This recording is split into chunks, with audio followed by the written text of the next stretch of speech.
Iraras na namin yung mga effigy ng mga manggagawa upang ipakita kung ano ang itsura ni Penoy sa 6 na taong panunungkulan niya. Ibig sabihin talagang naging masama yung pagpapatakbo ng gobyerno at yung sinasabi niyang pag-angat na ekonomiya hindi namin nakita.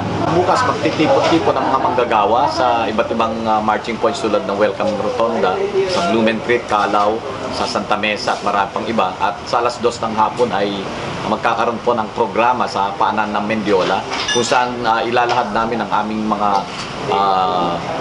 kahilingan sa mga susunod na maggogobyerno. Binabantayan namin ang kanilang pangako na ibabasura itong skemang kontraktualisasyon na siyang pinakamasamang atake sa isang niliberal na gobyerno sa kasalukuyan. Nais naming makita na mapatunayan ng kung sino man luluklok na susunod na Pangulo na isa sa kagyat niyang agenda ay ang pagbabasura ng skemang kontraktualisasyon.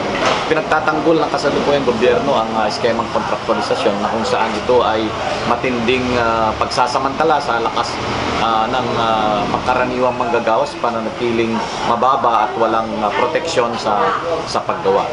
Ito ay matinding abuso sa kagalingan at kaginhawaan ng manggagawa sapagkat matapos ang 6 na buwan ay dagli silang tinatanggal sa trabaho. Mas masaol pa yung pinagtatanggol ngayon ng chairman ng SM na tuwing tatlong buwan ay tinatanggal na sila at sinasabing wala silang contractual kundi seasonal.